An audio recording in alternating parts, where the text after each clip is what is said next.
হয়ে দেখলে অনেক কষ্ট পাবে, বাট আমি না অনেক ইমোশনাল হয়ে যাচ্ছে আজকে, জানি না কেন আমার ভালো লাগতেছে না। কারণ আমাদের পরিবারটা এরকম হওয়ার কথা ছিল না, ঠিক আছে? হয়তো বা আমি আসলে ভালো না, আমি মানুষকে আপন করে রাখতে পারি না বা ভালোবাসতে পারি না, আমি ব্যর্থ। আমি যতই করছি মানুষের জন্য, জীবনে যার জন্যই করছি সে আমার কষ্ট দিছে।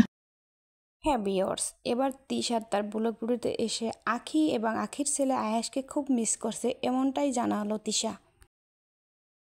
এমনটা হওয়ার তো কথা ছিল না, তাহলে আমি মনে হয় ভালো না।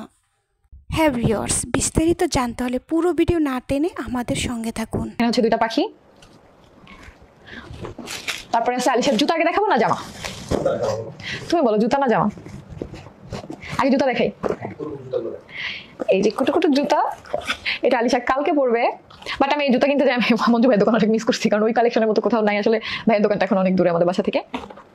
এই যে দেখো, এটা হচ্ছে ওর বাজে জুতা, কালকে এটাও পরবে ইনশাল্লাহ।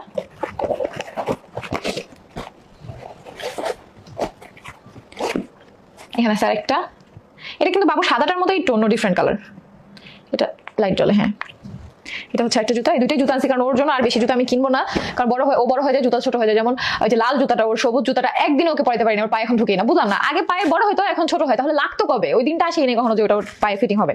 তারপর এখানে আছে জামা, এই যে এই ড্রেসগুলো অনেক সুন্দর হয়েছে।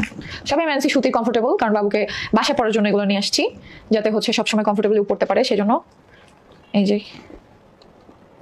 এই ড্রেসটা অনেক সুন্দর, আর এগুলো অনেক সুন্দর, এগুলো গরমের জন্য একদম পারফেক্ট। সাথে প্যান্ট আছে, এগুলো প্রত্যেকটার সাথে। এই যে সাদা প্যান্টগুলো তোর লাগে না, তো ডাইপার পরে সবসময়। এই আরেকটা, এই ডিজাইনটা অনেক সুন্দর। ও মা, এটা আমার পিছনে ফিতা দেয়া, এটা তো আমি দেখি নাই। এই একটা, এই একটা, আরেকটা আছে। এই যে ওই যে ওইটা আগে যেটা দেখেছি ওইটার মতোই, জাস্ট কালারটা আলাদা। এটা ভালো লাগছে দেখে আমি দুইটা নিছি। আম্মু যেটা করে আর কি সেরকম। সব থেকে বেশি কোন জামাটা ভালো লাগছে অবশ্যই তোমরা কমেন্ট করবা।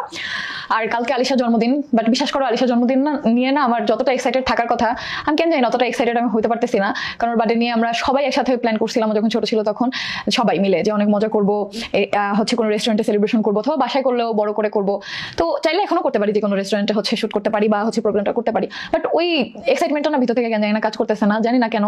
হয়তো আমার মেয়ে এই ভিডিওটা বড় হয়ে দেখলে অনেক কষ্ট পাবে, বাট আমি না অনেক ইমোশনাল হয়ে যাচ্ছে আজকে, জানি না কেন আমার ভালো লাগতেছে না। কারণ আমাদের পরিবারটা এরকম হওয়ার কথা ছিল না, ঠিক আছে? হয়তো বা আমি আসলে ভালো না, আমি মানুষকে আপন করে রাখতে পারি না বা ভালোবাসতে পারি না, আমি ব্যর্থ। আমি যতই করছি মানুষের জন্য, জীবনে যার জন্যই করছি সে আমার কষ্ট দিছে।